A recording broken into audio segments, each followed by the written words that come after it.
And at what point did you think, this isn't just a rough patch I'm going through, you know, that I'm going through a bit of a tough time and I am feeling down, and you said you were drinking quite heavily as well. And at what point did you think, right, this has gone too far now, I really need to pull myself back? Well, it got to the worst point when I was on the 23rd of December 2009.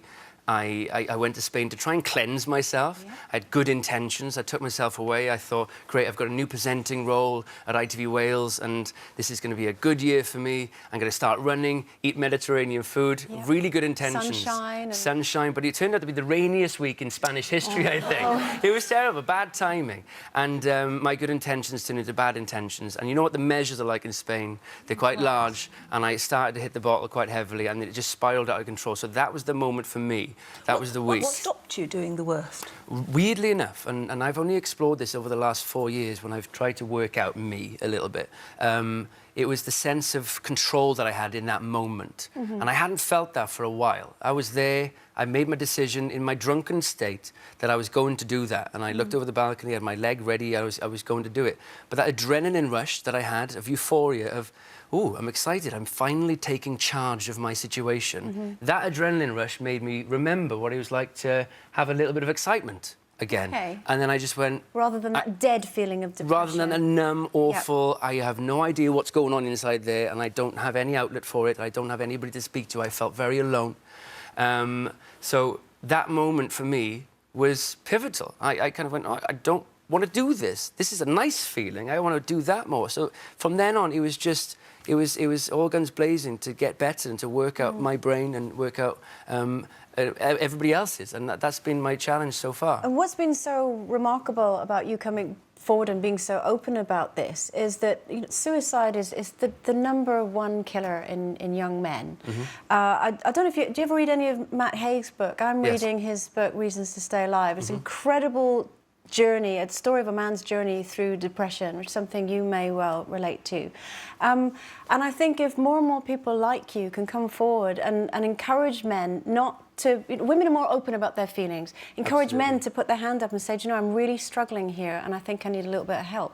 I think it's very important. The more broadcasters allow this to happen, this discussion, that's half the battle. We need to talk about it more. It's normal. One day, somebody on the telly talking about their depression or their horrific story won't be such a big deal because everybody hopefully will be talking about it. Yeah. And I think, thank you.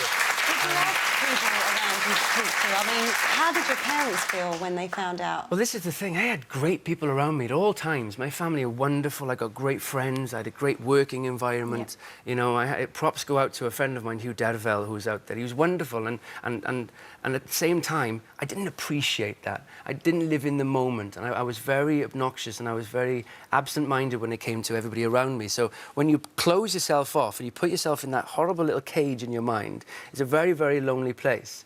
And the moment you realise you're not alone, it's a wonderful thing. And so it's easy for me to talk about it. And I want everybody else to be at ease too. What did you do the morning after then?